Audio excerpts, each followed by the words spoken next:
So, good day everyone. So, for today's topic, what we'll be tackling about is the concept of world literature. So, although world literature has been existing for many years ago, but the concept of world literature as a field of study in the field of literature in general, so that is where what we'll be tackling for this lecture.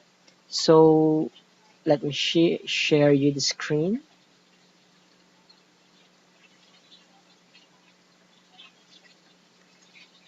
Okay, so this is Johann Wolfgang von Goethe, wherein it is where from his essays that we were able to come up with the concept of world literature. So Johann Wolfgang von Goethe used the concept of Weltliteratur in several of his essays in the early decades of the 19th century to describe the international circulation and reception of literary works in Europe, including works of non-Western origin. So, this non-Western origin are those works from China, from Japan, etc.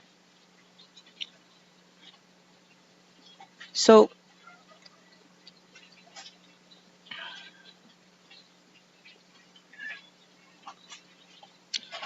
the concept achieved wide currency after his disciple Johann Peter Eckermann published a collection with conversations with Goethe in 1835. So, who is Johann Peter Eckermann? So, Eckermann was Goethe's student. So, he read a lot about Goethe, that he followed Goethe where he was that time. So he wanted Git to be his mentor. It's just so happened that Git did not want Eckermann to be his student for very basic reason. Git did not want to have a student to teach because of only that one basic reason. It's just so happened that Eckermann was so persistent. He was so determined to be Git's student. That is why Git has no choice but to accept Eckermann as his student. And it was in January 1827 when Git predicted to Eckermann that in the coming years, world literature would supplant the national literatures as the major mode of literary creativity. So this is what Git said in his statement. I am more and more convinced that poetry is the universal possession of mankind, revealing itself everywhere and at all times in hundreds of men. I therefore like to look about me in foreign nations and advise everyone to do the same. National literature is now a rather unmeaning term. However, when we say unmeaning terms, it does not necessarily mean that national literature will be discredited as source of information or a source of references for literary works. So that is not the intention of Goethe when he said this statement. So the epoch of world literature is at hand, and everyone must strive to hasten its approach. So why is it that Goethe said this kind of statement? Because Goethe himself is very much interested of collecting several books from different parts of the world. Although he is German and he is very much fond of the works of Griffin, the Grimm brothers, sorry, Grimm brothers, not Griffin, Grimm brothers, who is very much delighted of reading the works of the Grimm brothers, those fairy tales. So aside from that, he was also interested of Chinese literature. So he in his home, in his house, he has a very huge library, a huge collections of different literary works from the different parts of the world. And with that experience alone, and with that uh, collection alone, we can say that Goethe's house is already a realization of what world literature is all about. Because his house all alone is the world literature itself because of those collections. So it's still existing up to this time that if you happen to visit to visit Germany, then you can drop by in the house of Git to see his collections of book, his library in Germany. Okay, so now what is the importance of writing technology in world literature? So how does this technology affect the concept of literature that we now have this literature because of this writing technology? And when we talk of writing technology, we are not only pertaining to machine. What are these different technologies that are contributing on uh, the concept of world literature? That if it's not because of this writing technology, these books or these literary works will not be preserved. Okay, so why is it important to think about writing technologies and literature at the same time? So we are living through one of the rare periods in world history that is experiencing incredible changes in writing technologies and how we write, where that writing technology can be traced.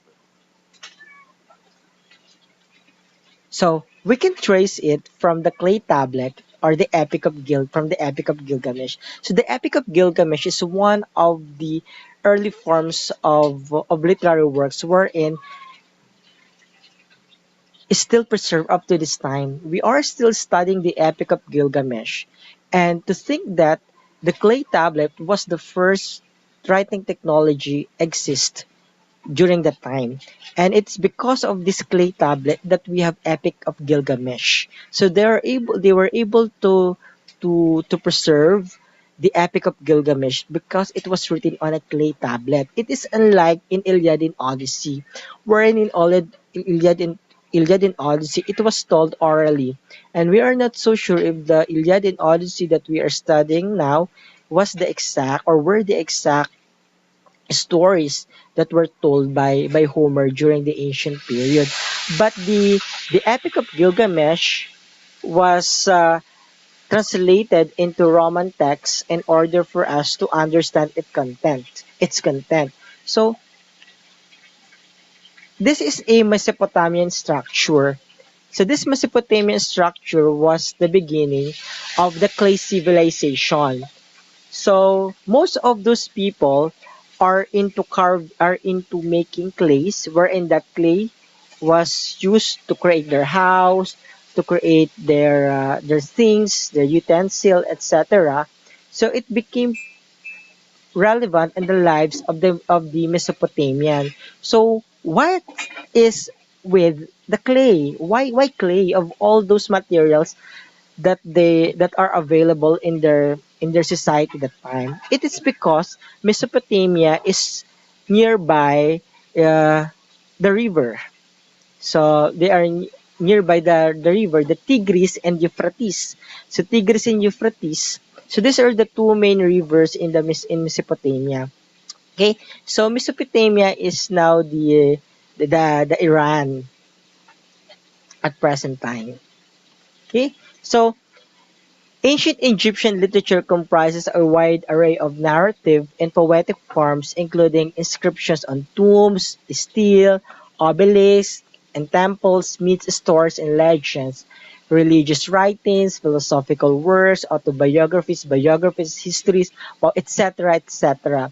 So that is in ancient time, but in Mesopotamia, they have the city of Uruk, wherein this is the city wherein the clay civilization began. So there's even mention of the clay pits in the city of Uruk, which of course the material clay that was used to build the city, that was used for the tablets in which the Epic of Gilgamesh was written, was taken.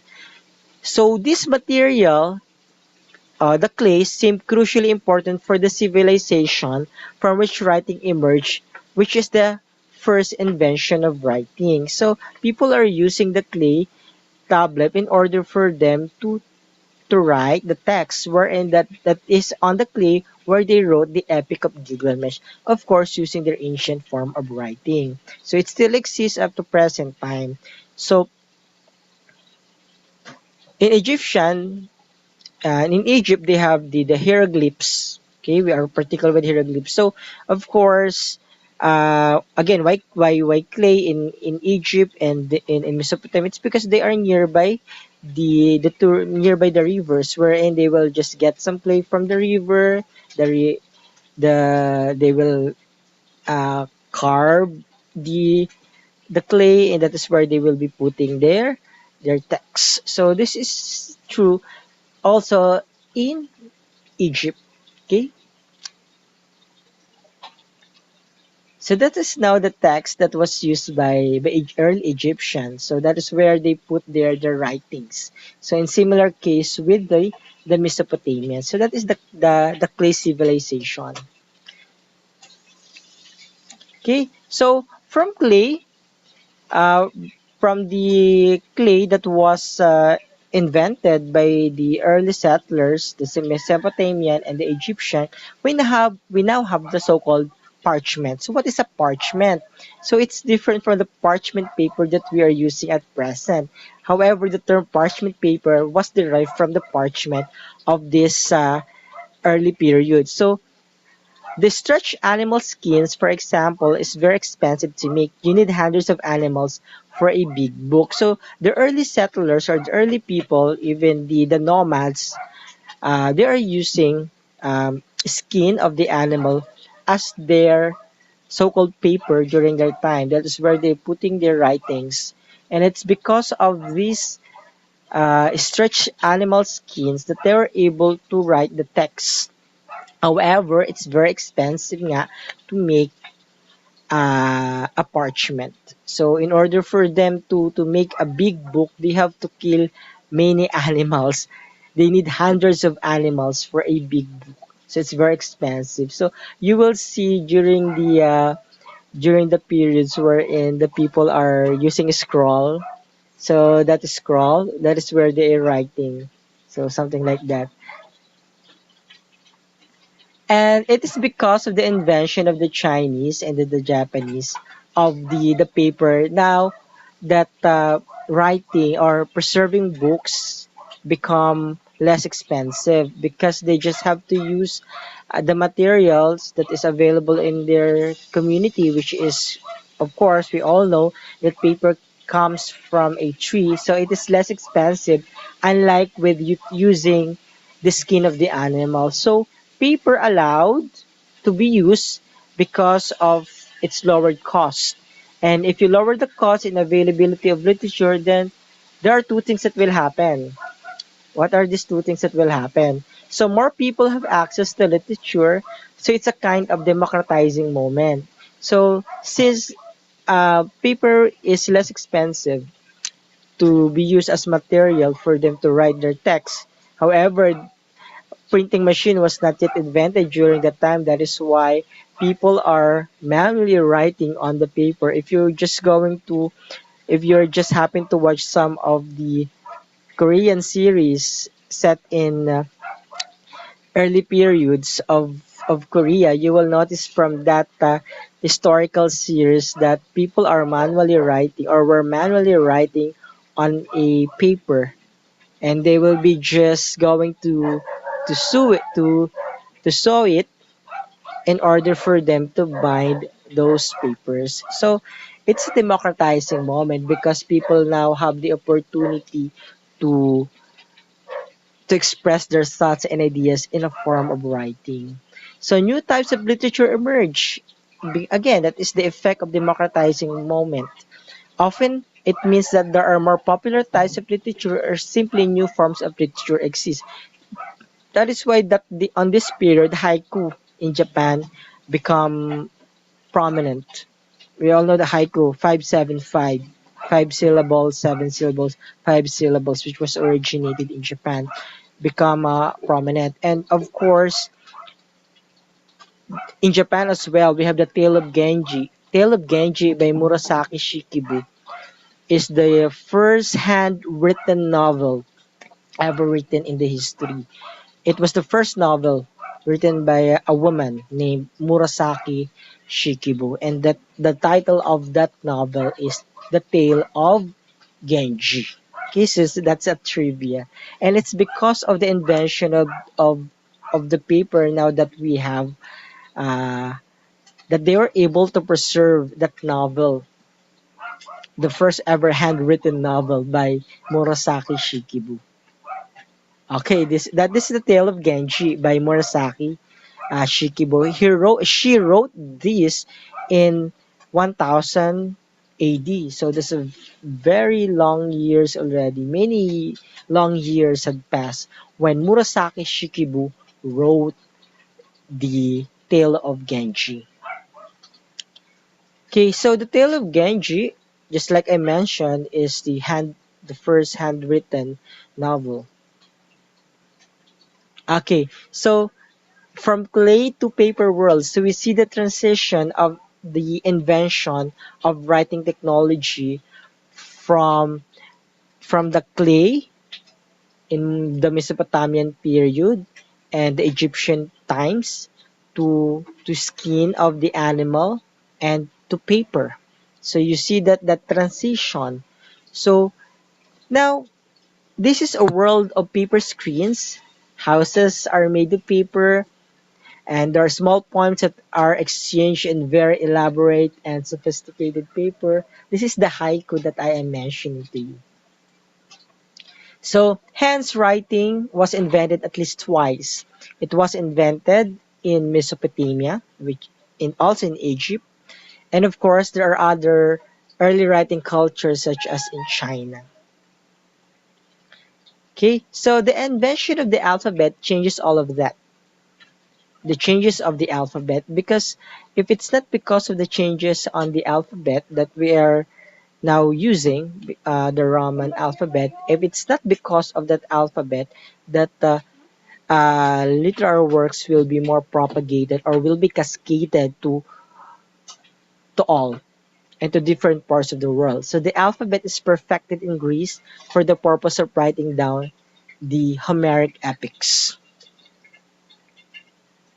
So people in Greece becomes very literate. So that is another implication of the invention of the alphabet, the invention of writings. People become more literate because they now have the chance to put down into writing the information, the knowledge that they know, in order for the next generation to come to also read the work. It the same true with literature. If it's not because of the invention of the alphabet that these literary works were preserved, that up to this present time we are now studying it. So now this is the interesting thing. E-paper was one of the breakthroughs in the 90s. So we start from scrolling the clay tablet and the skin of the animal to paper. And this time, we now have the so-called e-paper, or we often call it the e-book.